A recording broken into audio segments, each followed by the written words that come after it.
हुआ है इस देश के अंदर सही को सही और गलत को गलत कहने के लिए सैल्यूट करना चाहते हैं। और मजेदार बात यह है कि ये स्पॉन्टेनियस है, और ये बात मैं इसलिए कह रहा हूं क्योंकि उनका सब कुछ प्लान्ड था, हमारा सब कुछ स्पॉन्टेनियस है। इस देश के संविधान में, इस देश के कानून में और इस देश की न्याय प्रक्रिया में भरोसा है। इस बात का भी भरोसा है कि बदलाव ही सत्य है और बदलेगा। हम बदलाव के पक्ष में खड़े हैं और यह बदलाव होते रहेगा।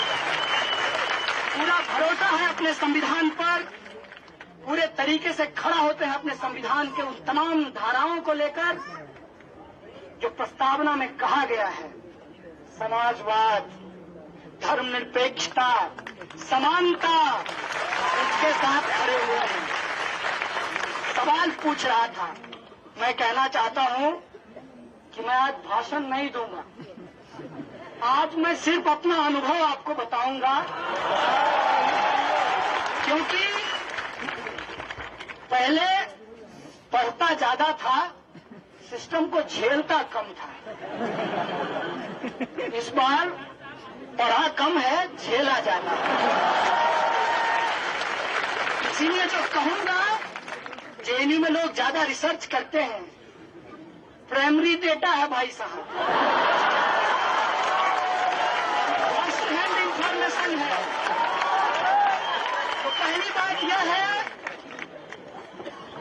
कि जो प्रक्रिया न्यायालय के अधीन है उसके ऊपर मुझे कुछ नहीं कहना है। सिर्फ एक बात कहा है, और इस देश की तमाम वो जनता जो सच में संविधान से प्रेम करती है, जो बाबा साहब के सपनों को सच करना चाहती है, वो इशारों ही इशारों में समझ गया होगा कि हम क्या कह रहे हैं। जो मामला सब जुडिस है उस पर मुझे कुछ नहीं कहना है। प्रधानमंत्री जी ने ट्वीट किया है, कहा है सत्यमेव जयते।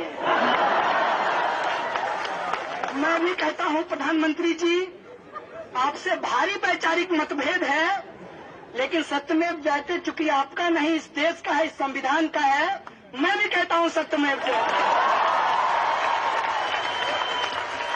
और सत्य की जय होगी। और इस लड़ाई में वो तमाम लोग जो शामिल हैं, उनको एक बात बस कहते हुए अपना अनुभव आपसे शेयर करूंगा। बस वो एक बात यह है कि ये मत समझिएगा कि कुछ स्टूडेंट के ऊपर एक पॉलिटिकल टूल की तरह सेडिशन का इस्तेमाल किया गया है। इसको ऐसे समझिएगा कि मैं ये बात अक्सर बोला हूं अपने भाषणों में। हम लोग गांव से आते हैं, मेरे परिवार से भी शायद आप लोग मुखातिब हो चुके हैं। तो हमारे यहाँ रेलवे स्टेशन पे, जिसको स्टेशन कहा जाता है, वहां पर जादू का खेल होता है। जादूगर दिखाएगा जादू, बेचेगा अंगूठी, मनपसंद अंगूठी, और जिसकी जो इच्छा है वो अंगूठी पूर्ण कर देगी, ऐसा जादूगर कहता है। इस देश के भी कुछ नीति निर्माता हैं, वो कहते हैं काला धन आएगा, हर हर मोदी, महंगाई कम होगी, बहुत हो गई, सही मत सही है, अब की बार ले आइए, सबका साथ सबका विकास। वो सारे जुमले आज लोगों के जहन में हैं। हालांकि हम भारतीय लोग भूलते जल्दी हैं, लेकिन इस बार का तमाशा इतना बड़ा है कि भूल नहीं पा रहे हैं। तो कोशिश ये है कि उन जुमलों को भुला दिया जाए, और ये जुमलेबाज कर रहे हैं। और उसको कैसे भुलाया जाए? तो ऐसा करो, इस देश के तमाम जो रिसर्च फेलो हैं उनका फेलोशिप बंद कर दो। लोग क्या करने लगेंगे? कहेंगे फेलोशिप दे दीजिए, फेलोशिप दे दीजिए। फिर कहेंगे कि अच्छा ठीक है, जो 5,000 और 8,000 देता था वही कंटिन्यू रहेगा।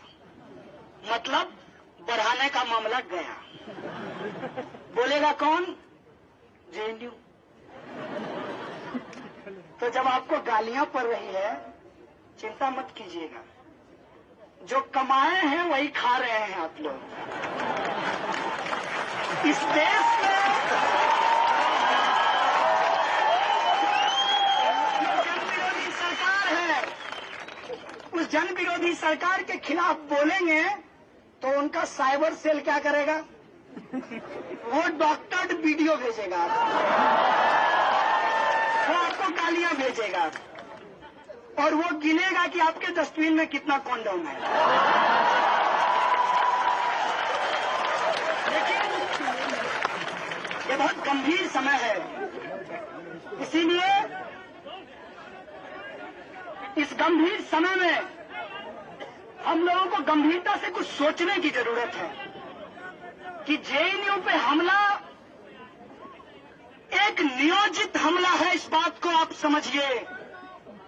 और ये नियोजित हमला इसलिए है कि आप ऑक्यूपाई यूजीसी मूवमेंट को डिलेजिटिमेट करना चाहते हैं।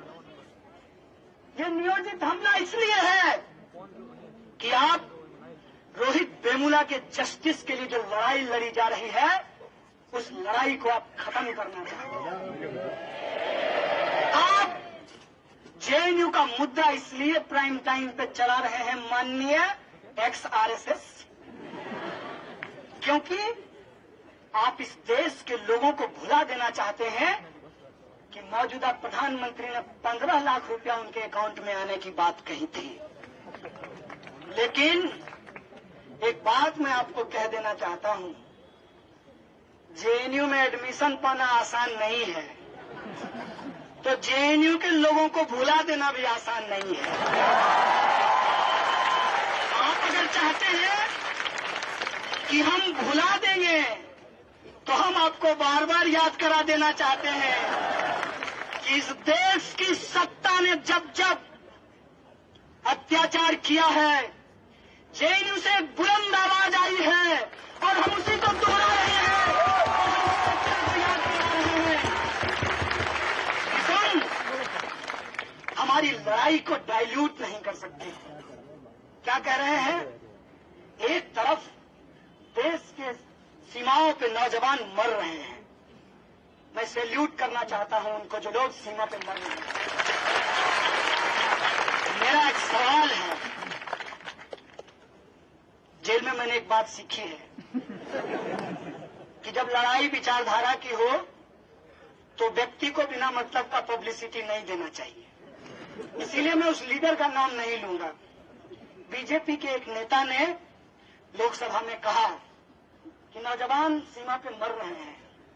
मैं पूछना चाहता हूं कि वो आपका भाई है या फिर इस देश के अंदर जो करोड़ों किसान आत्महत्या कर रहे हैं, जो रोटी उगाते हैं हमारे लिए, और उन नौजवानों के लिए जो उस नौजवान के पिता भी हैं, उसके बारे में तुम क्या कहना चाहते हो? वो उस देश के शहीद हैं। सवाल पूछना चाहते हैं कि जो किसान खेत में काम करता है, मेरा बाप, मेरा ही भाई फौज में भी जाता है और वही मरता है, और तुम ये बाइनरी बना करके देश के अंदर एक झूठा डिबेट मत खड़ा करो। जो देश के लिए मरते हैं, देश के अंदर भी मरते हैं, देश की सीमा पर भी मरते हैं। हमारा सवाल है कि तुम पार्लियामेंट में खड़ा होकर किसके खिलाफ राजनीति कर रहे हो? वो जो मर रहे हैं उनकी जिम्मेवारी कौन लेगा? लड़ने वाले लोग जिम्मेवार नहीं हैं, लड़ाने वाले लोग जिम्मेवार हैं। और एक कविता की एक पंक्ति मुझे याद आ रही है, शांति नहीं तब तक जब तक सुख भाग न सबका सम होगा। नर का सम है, इसलिए मैंने जेएनयू में जेंडर सेंसिटिव होते हुए सबका कर दिया है। शांति नहीं तब तक जब तक सुख भाग न सबका सम होगा, नहीं किसी को बहुत अधिक और नहीं किसी को कम होगा। इसीलिए युद्ध युद्ध के लिए जिम्मेवार कौन है, कौन लड़ाता है लोगों को, कैसे मर रहे हैं मेरे पिताजी और कैसे मर रहा है मेरा भाई, हम पूछना चाहते हैं ये बाइनरी बनाने वाले प्राइम टाइम के 2 टकिए स्पीकरों से।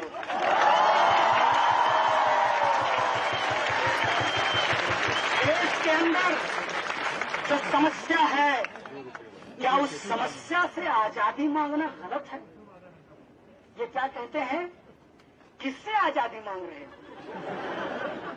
तुम ही बता दो कि क्या भारत ने किसी को गुलाम कर रखा है?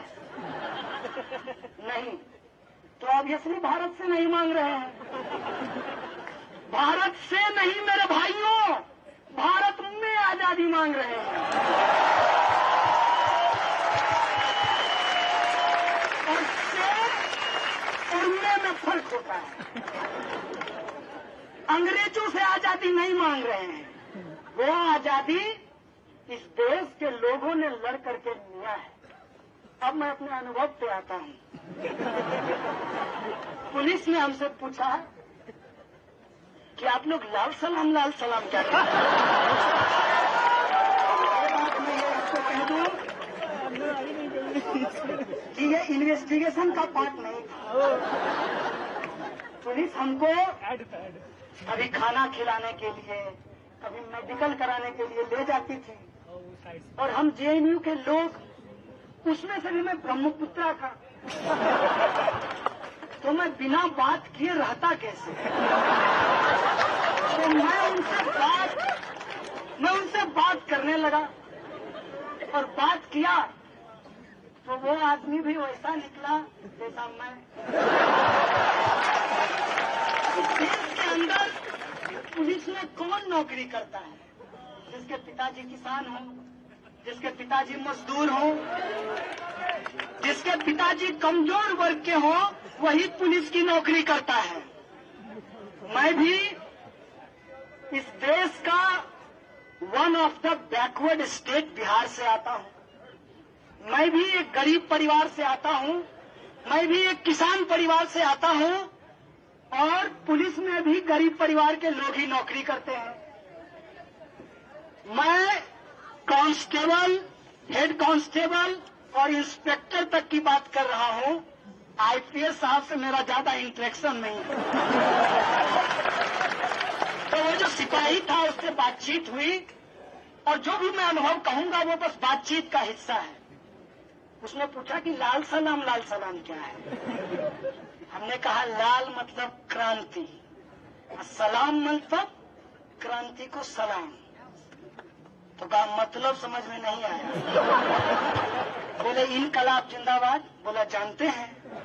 तो बोले क्रांति को ही उर्दू में इनकलाब कहते हैं। कहा ये स्लोगन तो एबीवीपी भी लगाती है। हम बोले आप समझ में आया कि वो नकली इनकलाबी है, हम असली इनकलाब।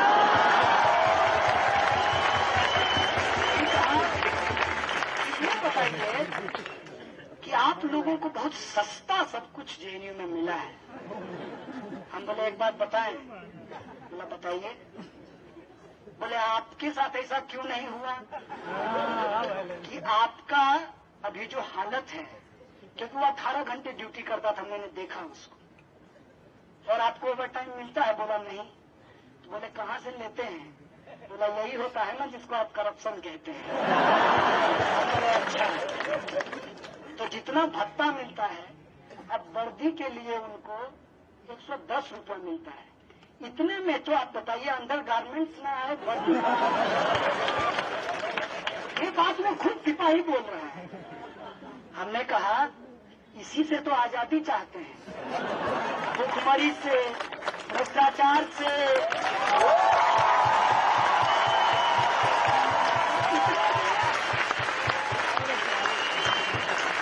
हरियाणा में एक आंदोलन शुरू हो गया, और आप सब लोग जानते हैं कि दिल्ली पुलिस में ज्यादातर लोग हरियाणा से आते हैं। मैं उनको बहुत सैल्यूट करता हूं क्योंकि वो लोग बहुत मेहनती लोग होते हैं। तो हमने कहा ये आरक्षण, बोला जातिवाद बहुत खराब है। हम बोले इसी जातिवाद से तो आजादी चाहते हैं जिससे। बोला इसमें तो कोई गलत नहीं है, इसमें तो कोई देशद्रोह नहीं है। हम बोले आप ये बताइए कि सिस्टम में सबसे ज्यादा पावर किसको है? बोला हमारे डंडे को। हमने कहा बिल्कुल सही बात, क्या आप ये डंडा अपनी इच्छा से चला सकते हैं? बोला नहीं। तुम बोले सारा पावर किसके पास चला गया? बोला जो फर्जी ट्वीट पे स्टेटमेंट दे रहा है।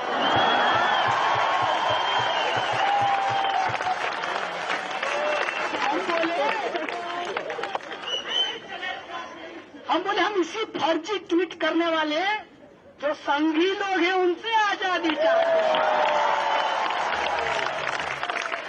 सच कहें दोस्त, अब ऐसा लगता है कि हम और तुम एक साथ खड़े हैं। हम बोले यार इसमें एक दिक्कत है कि अब सारे मीडिया के लोगों को नहीं कह रहा हूं, हम बली बोल रहा हूं, क्योंकि सारे मीडिया के लोग वेतन वहां से नहीं पाते हैं, कुछ लोग वहीं से वेतन पाते हैं। और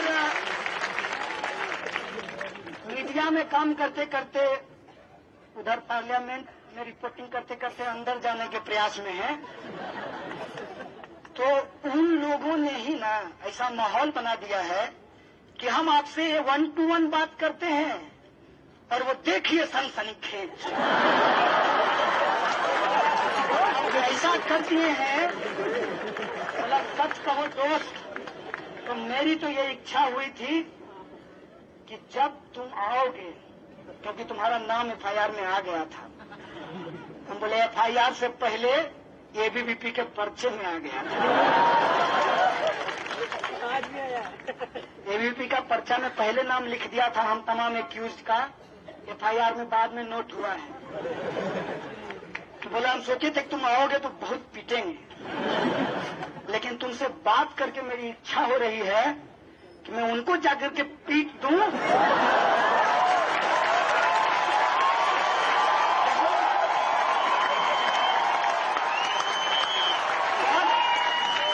बहुत गंभीर बात कहा है उसने, और मैं इस पे ध्यान दिलाना चाहता हूं मीडिया के माध्यम से पूरे मुल्क के लोगों को।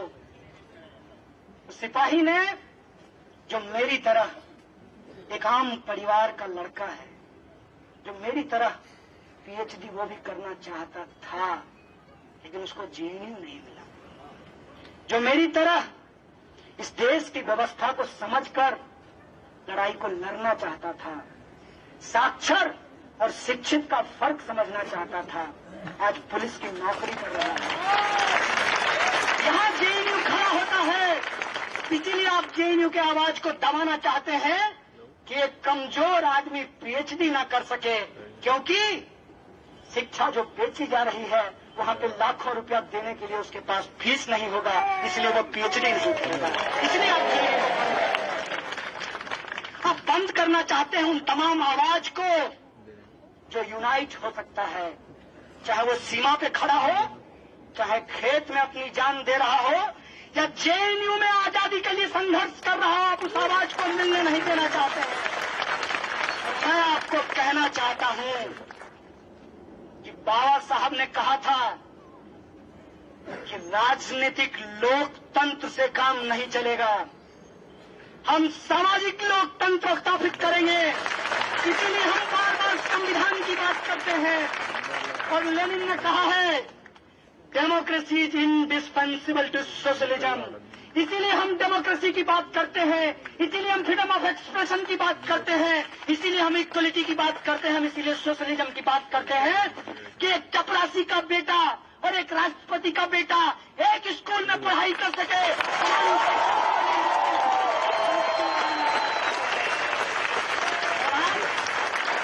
इस आवाज को दबाना चाहिए, लेकिन क्या इत्तेफाक है, विज्ञान में कहा गया है कि आप जितना दबाओगे उतना ज्यादा प्रेशर होगा, लेकिन इनको विज्ञान से कोई लेना देना नहीं है, क्योंकि विज्ञान पढ़ना एक बात है, वैज्ञानिक होना बहुत दूसरी बात है। तो वो लोग जो वैज्ञानिक सोच इस देश में रखते हैं, अगर उनके साथ संवाद स्थापित किया जाए तो इस मुल्क के अंदर जो आजादी हम मांग रहे हैं, भुखमरी और गरीबी से, शोषण और अत्याचार से, दलितों, आदिवासियों, महिलाओं और अल्पसंख्यकों के अधिकार के लिए, वो आजादी हम लेकर रहेंगे। और वो आजादी इसी संविधान के द्वारा, इसी संसद के द्वारा और इसी न्यायिक प्रक्रिया के द्वारा हम सुनिश्चित करेंगे। इस मुल्क में ये हमारा सपना है। यही बाबा साहब का सपना था, यही साथी रोहित का सपना है। देखो, एक रोहित को मारे हो, उस कंटिन्यूएशन में जिस आंदोलन को तुम दबाना चाहे थे, वो आंदोलन कितना बड़ा बनकर के उभरा है, कितना बड़ा बनकर के इस मुल्क में खड़ा हुआ है, इस बात को देखिए। एक बात और है, अपने जेल के अनुभव से कहना चाहता हूं कि हम जेएनयू के लोग, और ये मेरा सेल्फ क्रिटिसिज्म है, अगर आप लोगों को भी अपना सेल्फ क्रिटिसिज्म लगे, इसको मानिएगा जरूर। हम जेएनयू के लोग सभ्य शालीन तरीके से बात तो करते हैं, लेकिन बहुत ही भारी टर्मिनोलॉजी में बोलते हैं। और ये बात इस देश के आम लोगों को समझ में नहीं आता। उनका दोष नहीं है, वो ईमानदार, नेक, समझदार लोग हैं। आप ही उनके लेवल पे लाकर के चीजों को नहीं रखते हैं। और उनके पास पहुंचता क्या है? उनके पास पहुंचता है, जल्दी फॉरवर्ड करो, मनोकामना पूरा होगा। जल्दी फॉरवर्ड करो, मनोकामना पूरा होगा। ज्यादा से ज्यादा ग्रुप में भेज दो। अब नो मोर देखते हैं, OLX पे बेचते हैं। ये जो बेचने की मानसिकता बनाई गई है इस देश के अंदर, उसके साथ हमको संवाद स्थापित करना है। और मैं जेल के अनुभव से कहना चाहता हूं कि मुझे जेल में 2 बाउल मिला। एक का कलर कटोरी, एक का कलर ब्लू था और दूसरे का कलर लाल था। तो उस कटोरी को देखकर बार बार ये सोच रहा था कि मुझे डेस्टिनी पे तो कोई भरोसा नहीं है, भगवान को भी नहीं जानते हैं, लेकिन कुछ अच्छा इस देश में होने वाला है कि एक साथ लाल और ब्लू कटोरी है, एक प्लेट, और वो प्लेट मुझे भारत की तरह दिख रहा था और वो ब्लू कटोरी मुझे अम्बेडकराइट मूवमेंट लग रहा था और वो लाल और मुझे लगा कि अगर इसकी यूनिटी इस देश के अंदर बना दी गई, सच कहते हैं, अब नो मोर देखते हैं, बेचने वाले को भेजते हैं, बेचने वाला नहीं चाहिए, सबके लिए जो न्याय सुनिश्चित कर सके, हम उसकी सरकार बनाएंगे। सबका साथ, सबका विकास, हम सचमुच का स्थापित करेंगे। ये हमारी लड़ाई है। जेल में कड़ा पहरा था।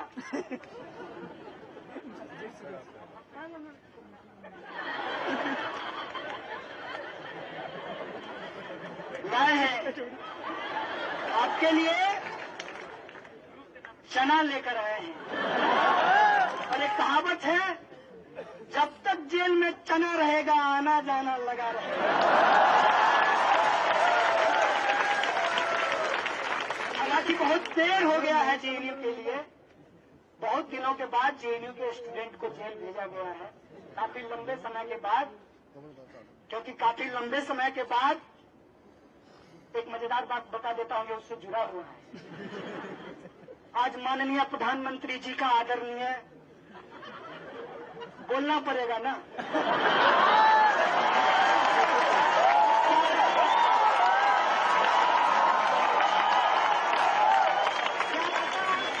इसको डॉक्टर करके फिर से एक्सपेडिशन लगा दिया जाए। तो माननीय प्रधानमंत्री जी कह रहे थे, स्टालिन और खुर्शेव की बात कर रहे थे। मेरी इच्छा हुई में घुस जाऊं और उनका सूट पकड़कर कहूं, मोदी जी थोड़ी हिटलर की भी बात कर लीजिए।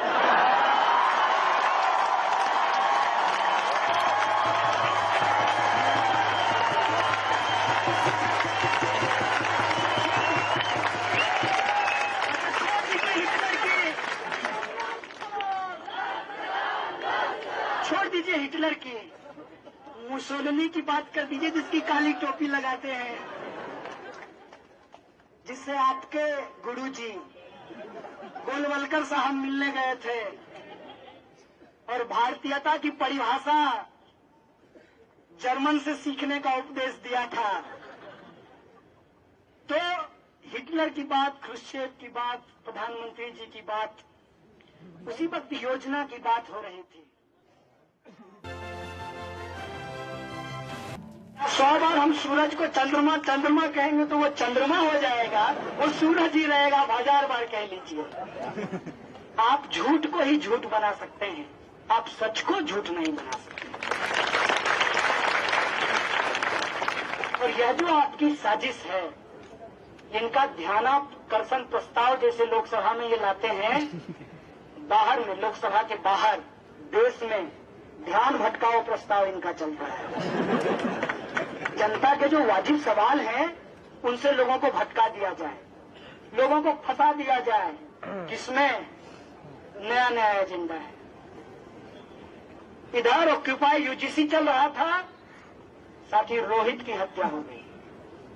साथी रोहित के लिए आवाज उठाया, देखते देखते देखिए देश का सबसे बड़ा देशद्रोह, राष्ट्रद्रोहियों का अड्डा, ये चला दिया। ज्यादा दिन चलेगा नहीं, तो इनकी अगली तैयारी है, राम मंदिर बनाएंगे। आज की बात बताता हूँ, आज एक सिपाही से बात हुई निकलने से पहले। कहा धर्म मानते हो? हमने कहा धर्म जानते ही नहीं, पहले जान ले फिर मानेंगे। बोला किसी परिवार में तो पैदा हुए होंगे। हमने कहा इत्तेफाक से हिंदू परिवार में पैदा हुए। तो कहा कि कुछ है जानकारी? हमने कहा मेरी जितनी जानकारी है उसके हिसाब से भगवान ने ब्रह्मांड को रचा है और कण-कण में भगवान है। आप क्या कहते हैं? उसने कहा बिल्कुल सही बात है। तो हम बोले कुछ लोग जो है भगवान के लिए कुछ रचना चाहते हैं, इस पे आपकी क्या राय है? महापूर्वक आइडिया है। कांच की हाड़ी कितना बार चढ़ाओगे भाई? 80 से 180 एक बार बना लिए थे, बेड़ा पार लगा दिए थे, मुख में राम बगल में छुरी। अब की नहीं चलेगा, अब की थोड़ी दूरी बदल गई है, लेकिन इनकी कोशिश है कि चीजों को भटकाया जाए ताकि इस देश के अंदर जो वाजिब सवाल है उस पर विमर्श न खड़ा हो। आज आप यहां खड़े हैं, आप यहां बैठे हुए हैं, आपको लगता है कि आपके ऊपर एक हमला हुआ है। सचमुच ये बड़ा हमला है, लेकिन ये हमला मेरे दोस्त आज नहीं हुआ है। मैं आपको याद दिलाना चाहता हूं कि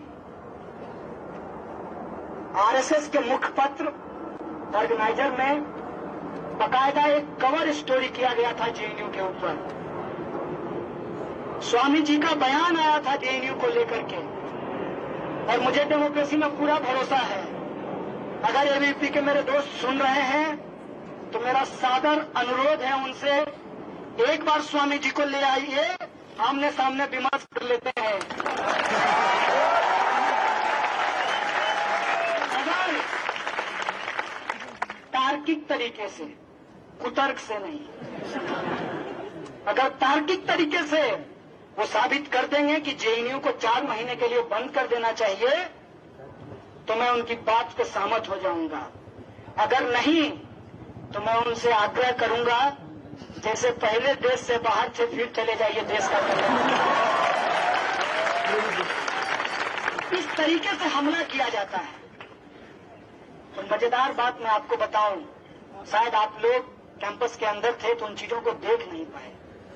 कितना प्लानिंग था, पूरा प्लान, डे 1 से प्लान था। इतना भी दिमाग नहीं लगाते हैं मेरे दोस्त, तो यहाँ के जो एबीवीपी का दोस्त नहीं है, वो बाहर का एबीवीपी है, कि पोस्टर तक नहीं बदलता है। जो प्रोटेस्ट जिस हैंडबिल के साथ, जिस तख्ती के साथ हिंदू क्रांति सेना करता है, वही प्रोटेस्ट उसी तख्ती के साथ एबीवीपी करता है। वही प्रोटेस्ट, वही कंटेंट, उसी डिजाइन के साथ quote and quote ex army man march करते हैं। इसका मतलब है कि सबका प्रोग्राम नागपुर में तय हो रहा है। ये कोई स्पॉन्टेनियस प्रोग्राम नहीं है मेरे दोस्त। मोटी मोटी एक बात है, और वो बात है इस मुल्क के अंदर जो आवाज है संघर्ष की, उसको दबाना। मोटी मोटी बात है कि इस देश के लोगों के सामने जो उसके जीवन के बुनियादी सवाल हैं, उससे जनता के ध्यान को भटकाना। और मोटा मोटा सवाल है कि इस जेएनयू कैंपस के अंदर जो लड़ने वाले लोग हों, चाहे वो अनिर्बान हो, चाहे वो उमर हो, चाहे अनंत हो, आशुतोष हो, चाहे मैं कन्हैया हो, चाहे आप सब में से कोई हो, उसको देशद्रोही बता करके जेएनयू के आवाज को दबाना, जेएनयू को डिलेजिटिमेट करना, इस संघर्ष को खत्म करना। लेकिन हम उनको कहना चाहते हैं कि इस संघर्ष को तुम दबा नहीं पाओगे। तुम जितना दबाओगे हम उतना खड़ा होंगे,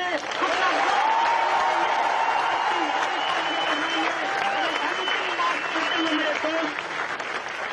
ये लंबी लड़ाई है, बिना रुके, बिना झुके, बिना सांस लिए इस लड़ाई को हमको आगे बढ़ाना है। और इस कैंपस के अंदर जो देश को विभाजित करने वाली ताकत हो, चाहे एबीवीपी के लोग हों, चाहे इस कैंपस के बाहर आरएसएस और भाजपा के लोग हों, जो इस देश को बर्बादी के कगार पर लाना चाहते हैं, उनके खिलाफ हम एकजुट होकर खड़ा होंगे। जेएनयू खड़ा होगा, इतिहास बनाएगा, इतिहास बन रहा है। और जो लड़ाई ऑक्यूपाई यूजीसी मूवमेंट के दौरान छेड़ी गई, जो लड़ाई साथी रोहित वेमुला ने छेड़ा है, और जो लड़ाई आप लोगों ने छेड़ा है, इस देश के अंदर अमन पसंद, प्रगति पसंद लोगों ने छेड़ा है, उस लड़ाई को हम लड़ेंगे, जीतेंगे, यही हमारा विश्वास है। और इन्हीं शब्दों के साथ एक बार फिर से आप तमाम लोगों को शुक्रिया अदा करते हुए, वो तमाम लोग इस लड़ाई में शामिल हुए हैं, उसमें आप लोगों को शरीक बने रहिए, इस बात की अपील करते हुए अपनी बात को खत्म करूंगा। शुक्रिया। इंकलाब जिंदाबाद, छात्र एकता जिंदाबाद, सामाजिक न्याय जिंदाबाद। संघर्ष करेंगे, जीतेंगे।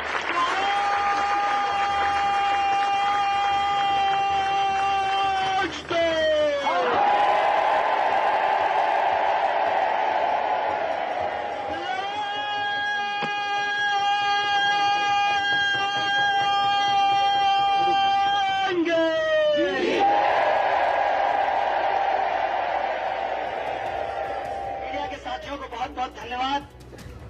और एक बार तो नारा आजादी वाला कॉन्टेक्स्ट के साथ पूरे देश के लोगों के पास जाना जरूरी है, क्योंकि मैं स्पष्ट करना चाहता हूं आपके माध्यम से, और ये आग्रह है कि जेएनयू को जितना आपने समय दिया है, थोड़ा सा समय जरूर दीजिएगा और पूरे देश को बताइएगा कि जेएनयू के छात्र आजादी मांगते हैं, भारत से नहीं, भारत को लूटने वालों से आजादी मांगते हैं।